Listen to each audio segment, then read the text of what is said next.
Mesdames, Messieurs, bonjour. Merci d'être fidèles à Kivu Morning Post. L'actualité du jour, toujours, nous serons avec un habitué en tout cas de cette rubrique, ces moments d'échange d'actualité. Ronélien Thibonera, bonjour et bienvenue.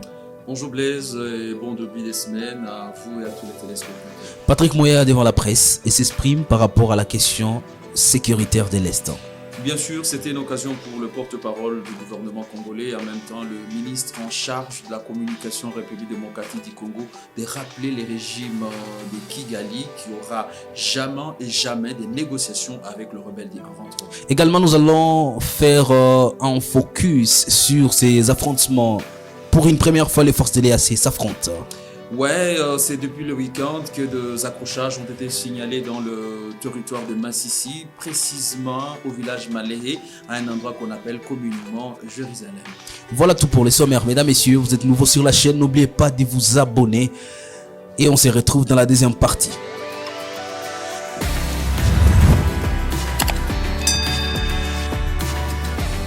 Devant la presse des Goma, la presse nationale et la presse internationale, Patrick Mouyaya revient comme en réaction par rapport à tout ce que Kigali est en train de dire par rapport à ce qui se passe à l'est de la République démocratique du Congo.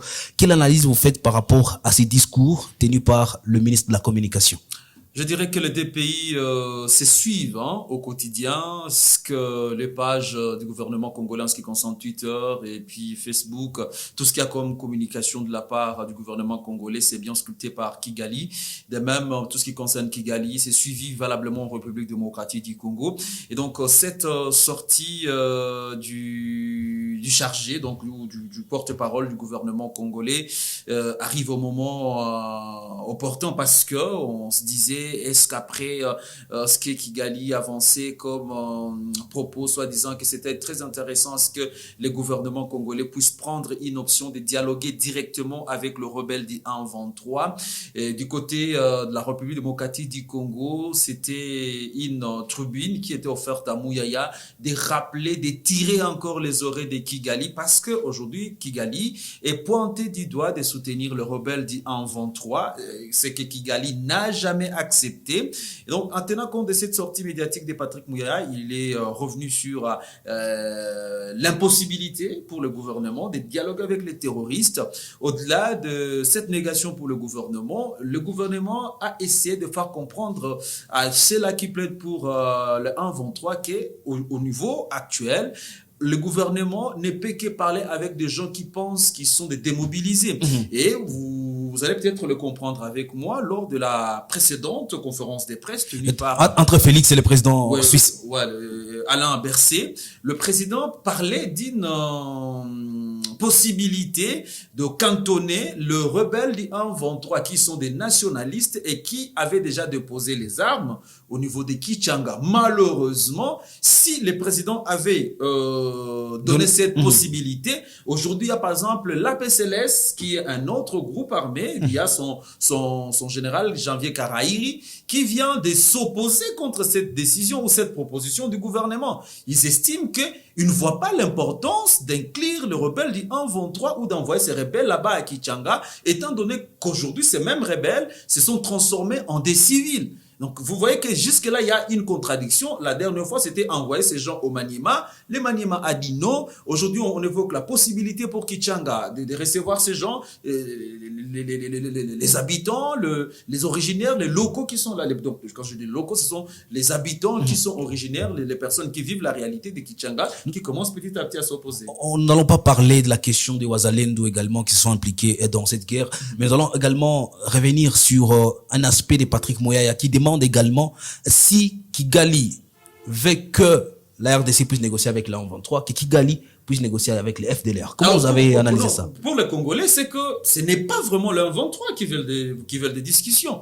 Les discussions sont demandées par Kigali via leur supplétif du 1-23. Et c'est ça ce que le gouvernement congolais ne veut pas. Parce que depuis le début de cette crise dans la partie Est, ce que Kinshasa a toujours demandé, et c'est parmi les conditions posées au niveau des dirigeants régionaux. Les dialogues doivent se faire en tête-à-tête. Vous savez même tout ce qu'il y a eu, comme pour parler en Angola, les 1-23 n'ont jamais été représentés. C'est par contre Kigali qui envoie des fois ses émissaires, c'est parfois le président Jean-Paul Kagame qui se déplace pour être avec les dirigeants régionaux pour parler de cette question sécuritaire au niveau de l'Afrique, au niveau de l'Est de la République démocratique du Congo. Et donc, parler, comme je l'ai dit là dans la précédente émission, le Congolais, je parle, le président Félix Tshisekedi ne peut pas dialoguer avec un enfant là où il y a un papa.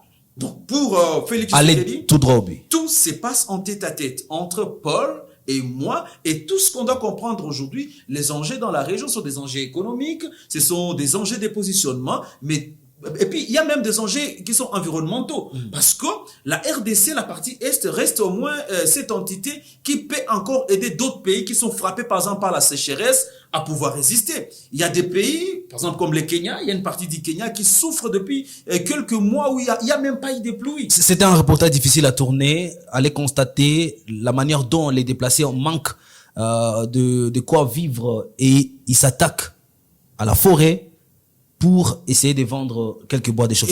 C'était un reportage difficile à faire, oui. Mais la guerre aussi a des conséquences, environnementales. A des conséquences, mais sachez tout simplement que tout ce qui se passe aujourd'hui, tout ce que nous voyons comme guerre, tous ces 1-23 qui sont là, c'est juste une question économique où les uns veulent savoir, ben écoutez, dans ce qu'il y a comme gâteau en RDC, qu'est-ce que nous on tire comme dividende, comme part, et puis vous, et voilà. Donc, Alors, une autre question, c'est de venir en discours. Les forces de l'EAC sont venues en République démocratique du Congo, pas pour combattre.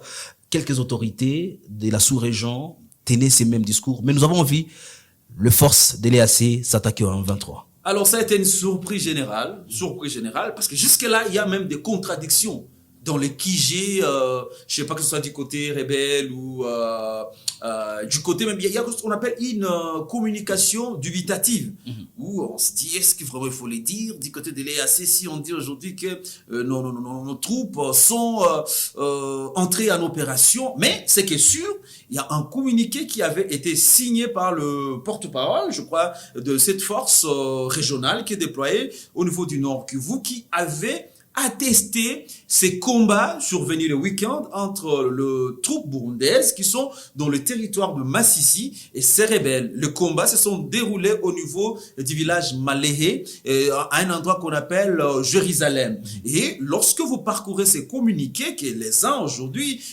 tentent de faire passer pour une communication, de la propagande, parce que nous, on est journalistes, on ne rapporte que des faits. Ce n'est pas à nous de juger qu'est-ce qui est propagande et qu'est-ce qui est communication, qu'est-ce qui est nouvelle, parce que même si on a l'esprit de discernement, mais il faut présenter les faits tels que cela nous a été rapporté. Et donc, selon ces communiqués, il y a eu affrontement, il y a eu des blessés, il y a eu des morts côté 1-23, et pour, par exemple, le force vive du territoire de Massissi, les acteurs politiques se réjouissent au même titre que les acteurs de la société civile. Par contre, pour le Parlement des jeunes sollicite auprès des dirigeants régionaux non seulement de poursuivre avec ces combats, donc de poursuivre avec ces opérations militaires, mais également d'étendre ces opérations militaires à d'autres groupes armés qui sont dans le Massissi. Bon, là, je veux parler des APCLS, je veux parler des Ouazalène, bon, je ne sais pas exactement, ça serait quel genre de groupe armé, mais pour ces jeunes du Parlement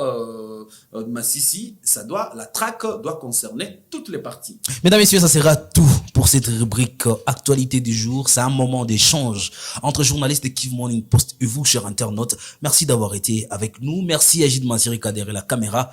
Merci à Shadabao qui nous a aidés pour la bonne lumière. Et on se retrouve très prochainement avec le même plaisir.